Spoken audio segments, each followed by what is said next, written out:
Favourite serials இனி டிவிக்கு முன்பே சன் நெக்ஸ்ட் ஆப்ல ஜாலியா எல்லாருக்கும் முன்னாடியே பாருங்க. இப்பவே சன் நெக்ஸ்ட் ஆப்பை டவுன்லோட் பண்ணி சப்ஸ்கிரைப் பண்ணுங்க. அத்தை, என்னத்த சொல்றீங்க எனக்கு புரியல. செல்வி ஏன் தனியா கஷ்டப்படணும்? அதான் நீங்க எல்லாம் செல்வி கூட தானே இருக்கீங்க. மாப்ள, அவ எங்க கூட இருக்கலாம். நீங்க என்ன சொல்றீங்க?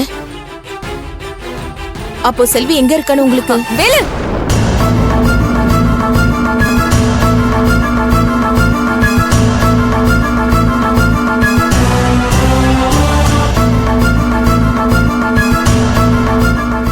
வேலு, எப்படி இருக்கீங்க? நல்லா இருக்கீங்க. அம்மா, 3 பேரும் ஒன்னா தான் வந்தீங்களா? ஆமா வேலு, வெளியில ஃபார்மாலிட்டிஸ் எல்லாம் முடிச்சிட்டு வரதுக்குள்ள இவங்க இங்க வந்துட்டாங்க. ஓ, அத்தை ஏதோ வீட்டில் நீங்க தனியா கஷ்டப்படுறதா வருத்தப்பட்டுக்கிட்டு இருந்தாங்க. என்னாச்சு? வீட்டில் மறுபடியும் எதுவும் பிரச்சனையா? சாச்சா, அந்த மாதிரிலாம் எதுவுமே இல்ல வேலு. எங்க வீட்டில் எல்லா பிரச்சனையும் ஓரளவுக்கு சுமூகமா தானே போகுது. அண்ணன் இன்னும் நம்ம மேல கோவத்துல இருக்கிறாரா? மாமாவோட கோவத்தை பத்தி தான் உங்களுக்கே தெரியுமே. வினோத்தும் பூஜாவும் நல்லபடியா வாழ ஆரம்பிச்சிட்டாங்கன்னு தெரிஞ்சா கோவெல்லாம் கொஞ்சம் கொஞ்சமா மறைஞ்சிரும். சரிதான். அண்ணனும் பூஜாவுக்கு ஒரு நல்ல வாழ்க்கை அமைச்சு கொடுக்கணும் தான் போராடிச்சு. நம்ம அதைத்தான் செஞ்சு கொடுத்துருக்கோன்னு தெரிஞ்சா நிச்சயமா அண்ணனுக்கு நம்ம மேல இருக்க கோவம் குறையும். வீட்டில் உள்ளவங்க தான் பேசாம ஆளுக்கு மூஞ்சி தூக்கி வச்சுட்டு இருப்பாங்க. வீட்டில் எல்லாரும் எப்படி இருக்காங்க? அவங்க எல்லாரும் பூஜா வினோத்தை ஏத்துக்கிட்டாங்கல்ல? அம்மா எல்லாரும் என்ன பார்க்க வருவாங்கன்னு நினைச்சேன். ஆனா அவங்க இன்னும் பார்க்க வரலன்னு நினைக்கும் போதுதான் மனசுக்கு ரொம்ப சங்கடமா இருக்கு. அவங்களுக்கு உங்களை பார்க்கணுங்கிற ஆசை இருக்கதான் செய்யுது. என்ன பண்றது, சூழ்நிலை சரியில்லை. எல்லாருமே நீங்க வெளியே வந்ததும் நம்ம வீட்டுக்கு போய் பார்க்கலாம். சரிங்க. இங்க இருக்கிற சாப்பாட்டை வாயில கூட வைக்க முடியல. ரூம்லயும் 2-3 பேர் சேர்ந்து இருக்கிறதுனால நிம்மதியா தூங்கவும் முடியல. நைட்டு பூரா ஒரே கொசுக்கடி வேற. நம்ம வீட்டுக்கு போய் அம்மா கையில சாப்பிட்டு நம்ம ரூம்ல படுத்து தூங்கணும்.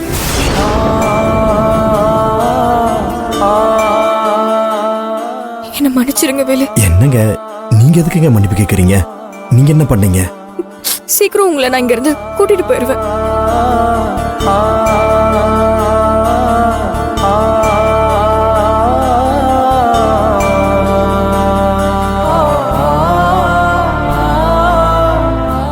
ஏதோ நீங்கெல்லாம் வர்றதுனால தான் எனக்கு கொஞ்சம் நிம்மதியா இருக்கு.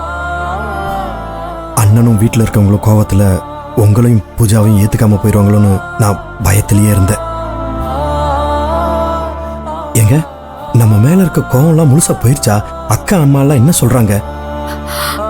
பூஜாவை மனசு நோக்காம பேசுறாங்கல்ல?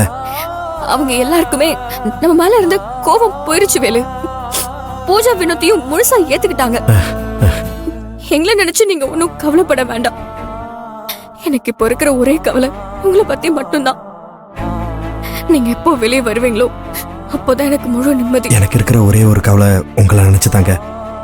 அதுவும் நம்ம குடும்பம் உங்களை நல்லபடியா ஏத்துக்கிட்டாங்கன்னு நினைக்கிறப்போ அந்த கவலையும் கனவா காணாம போயிருச்சுங்க. அடி பாவி, புருஷன்கிட்ட கூட நீ உண்மையை சொல்லலையா? ஏண்டி, ஏன் இப்படி எல்லாருக்காகவும் உன்னை வருத்திக்கிற? செல்வி, உங்க உடம்ப பாத்துக்கங்க. எப்படியும் ரங்கநாதன் சார் நம்மளை மறுபடியும் கூப்பிட மாட்டாரு. நீங்க எங்கேயும் அலையாம நம்ம ஹோட்டலை மட்டும் பாத்துக்கங்க. நான் வெளியே வந்ததும் நம்ம பழையபடி வேற ஏதாவது ஆர்டர் எடுப்போம். உங்ககிட்ட போய் சொல்றதுக்கு என்ன மன்னிச்சிருங்க வேலு. இங்க நடக்கிற உண்மை உங்களுக்கு தெரிஞ்சிச்சுன்னா நீங்க தாங்கிக்க மாட்டீங்க. ஏற்கனவே ஜெயில நீங்க படுற கஷ்டம் போதும். இதுக்கு மேல உங்களுக்கு கஷ்டத்தை கொடுக்க விரும்பல. அம்மா, டைம் ஆயிடுச்சு, கிளம்புங்க.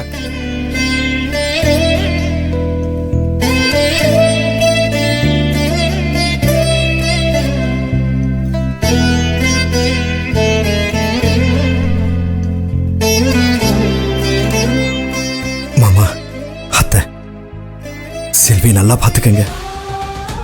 நாங்கள் பார்த்துக்குறோம். நீங்கள் ஜாக்கிரதையா இருங்க மாப்பிள்ள. சீக்கிரம் உங்களை வெளியே கொண்டு வர ஏற்பாடு பண்ணுறோம். சரி மாமா.